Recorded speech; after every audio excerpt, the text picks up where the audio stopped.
Hi hello விவோஸ் எல்லோரும் எப்படி இருக்கீங்க? நான் உங்கள் ஸ்டோரி வித் ஐஷு. இன்றைக்கி நம்ம என்ன ஸ்டோரி பார்க்க போகிறோம் அப்படின்னா, முற்பகல் செய்யும் பிற்பகல் விளையும் அதோட தொடர்ச்சி அத்தியாயம் 2 பார்க்கலாம்.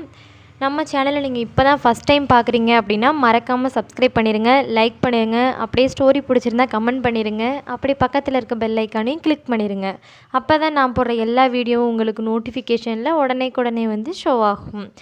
இப்போ நம்ம வீடியோக்குள்ளே போகலாங்க. மாலினியை நன்றாக உற்று பார்த்த கபிலன் முகம் மட்டும் கருப்பாகவும் உடம்பெல்லாம் வெள்ளையாகவும் இருந்தது. இதில் ஏதோ ஒரு சூழ்ச்சி இருக்கிறது, என்னதான் என்று பார்ப்போம் என்று மனதிற்குள் நினைத்து கொண்டு, ஐயா, எனக்கு பெண்ணை மிகவும் பிடித்துள்ளது. பெண்ணிற்கு என்னை பிடித்திருந்தால் திருமணம் பற்றி பேசலாம் என்று முடிவெடுத்தான். மாலினியை அழைத்து, உனக்கு பையனை பிடிச்சிருக்காமா என்று தந்தை கேட்டவுடன் வெட்கத்தில் சம்மதம் என்பது போல் தலையை குனிந்தாள். சரி, அம்மாவை அழைத்து திருமணத்தை பேசி முடித்து விடலாம் என்று கபிலன் திரும்பவும் ஊருக்கு சென்றான்.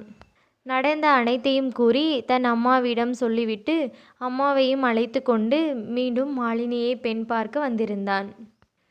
இரு குடும்பமும் பேசி முடித்து கோலாகலமாக திருமணமும் நடைபெற்றது. திருமணம் ஆன பின்புதான் அவளுடைய முழுமையான முகத்தை கபிலன் பார்த்தான்.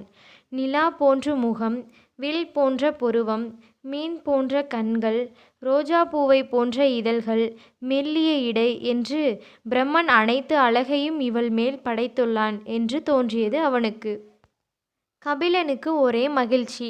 நாம் எதிர்பார்த்தது போல் அமைந்துவிட்டது என்று.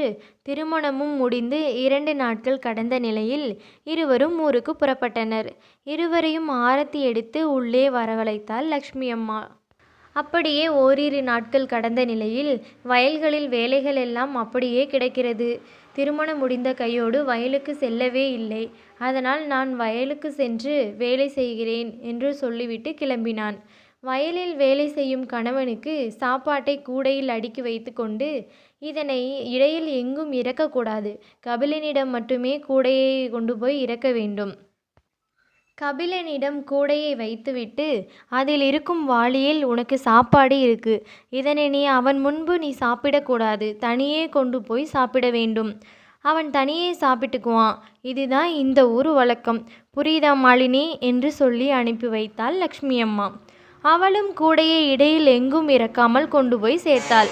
கபிலன் மனைவி சாப்பாடு கொண்டு வருவதை பார்த்துவிட்டு கை கால்களை கழுவி விட்டு வந்தான். வா மாலினி, உட்காரு என்றான்.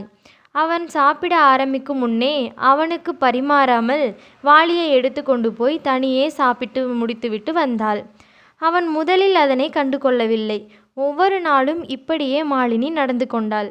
கபிலனுக்கு ஒன்றுமே புரியவில்லை. என்னடா இது, கணவன் சாப்பிட உட்கார்ந்தால் மனைவிதான் பரிமாற வேண்டும். ஆனால் இவள் ஏன் வாளியை மட்டும் எடுத்துக்கொண்டு போகிறாள்? அந்த வாளியில் என்னதான் இருக்கிறது? நாளை பார்த்தே ஆக வேண்டும் என்று முடிவெடுத்தான். மறுநாளும் அதேபோல் வாளியை எடுத்துக்கொண்டு சென்றான். இவனும் பின்தொடர்ந்து போய் பார்த்தான். அங்கு அவள் களியும் வெங்காயமும் சாப்பிட்டு கொண்டிருந்தாள். அவனுக்கு ஒரே ஆச்சரியம். என்ன இது, களியா சாப்பிடுகிறாய் என்றான்.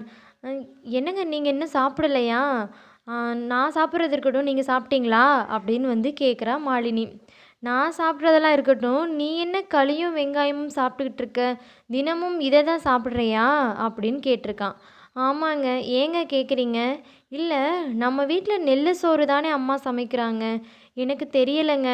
அத்தை என்னை சமையல் கட்டு பக்கமே விடுறது இல்லை.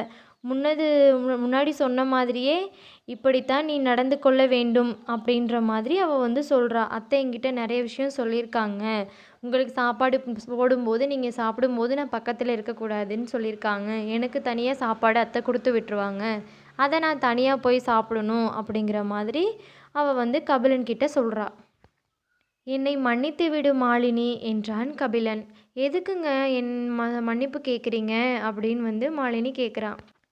எங்கள் அம்மா உன்கிட்ட இப்படி நடந்துக்குவாங்கன்னு நான் எதிர்பார்க்கவே இல்லை என்றான். என்னதாங்க ஆச்சு என்றாள். நம் வீட்டில் சமைப்பது அரிசி சோறு தான், அதை நீ சாப்பிட்டிருக்கியா என்றான். இல்லைங்க, அத்தை எனக்கு தினமும் களி தான் சாப்பிட கொடுப்பாங்க என்றாள் மாலினி. கபிலனுக்கு ஒன்றுமே புரியவில்லை.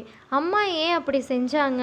இன்னைக்கு போய் கேட்டே ஆகணும் அப்படின்னு சொல்லிட்டு ஒரு முடிவோட வயல்ல இருந்து வேலையெல்லாம் முடிச்சுட்டு வீட்டுக்கு கிளம்பி போகிறான்.